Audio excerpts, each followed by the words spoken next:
এমন লোভনীয় জিনিস পেলে তো এক থালা ভাত এক নিমেষে উধাও হয়ে যাবে। এর জন্যে প্রথমে আমি নিয়ে নিলাম মাছের তেল, যতটা বেশি হয় ততটাই ভালো।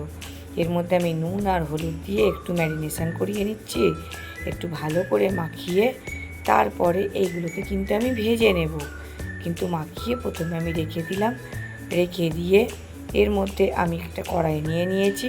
কড়াইয়ের মধ্যে আমি দিয়ে দিলাম অল্প করে তেল, কারণ মাছের তেল থেকে প্রচুর তেল বেরোয়, মাছের তেলেই রান্না করা হবে। এর মধ্যে আমি কালো জিরে ফোড়ন দিয়ে দিলাম অল্প একটু, তার মধ্যে আমি দিয়ে দিলাম দুটো কাঁচা লঙ্কা। কাঁচা লঙ্কাটা আমি ভেঙে দিয়ে দিলাম। আর তার মধ্যে, কারণ এই একটা কাঁচা লঙ্কা দিয়েছি, এটা কিন্তু খুবই ঝাল, আর একটু আদা রসুন থেঁতো করে দিয়ে দিয়েছি।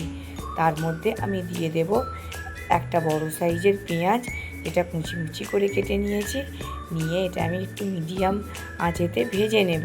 হালকা নরম হয়ে গেলেই এর মধ্যে আমি দিয়ে দেব মাছের তেলটা, যেটা আমি ম্যারিনেট করে রেখেছিলাম। আরও একটু বেশি হলে এটা কিন্তু আরও বেশি খেতে ভালো লাগে।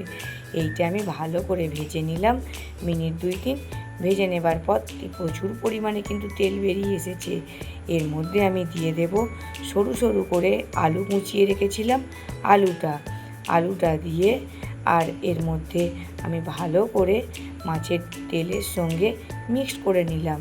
এটা মিনিট খানেক ভেজে নেবার পর এর মধ্যে আমি দিয়ে দেব কুচি কুচি করে কেটে রাখা লাউটাও কিন্তু আলুর মতো এমন লম্বা লম্বা করে কুচিয়ে নিয়েছি। এটা কিন্তু খেতে খুব ভালো লাগবে। এবারে এই দুটোকে একসঙ্গে মিক্সড করে নেব। মিক্সড করে নেওয়ার পর খুব কিন্তু অল্প মশলা দিয়ে এটা হয়ে যায়। এরপর আমি দিয়ে দেব অল্প পরিমাণে হলুদ গুঁড়ো, যাতে বেশ রঙটাও খুব সুন্দর হয়, একটুখানি জিরে গুঁড়ো, একটু ধনে গুঁড়ো, আর প্রয়োজন মতো নুন দিয়ে আমি কিন্তু ভালো করে মিক্সড করে নেব। আর আমি কিন্তু ঝাল লঙ্কার গুঁড়ো খুব একটা খাই না, তাই আমি কাশ্মীরি লঙ্কার গুঁড়ো অল্প একটু দিয়ে দিলাম, আর সামান্য একটু গরম মশলার গুঁড়ো, যাতে আঁশটে গন্ধটা খুব একটা না ছাড়ে।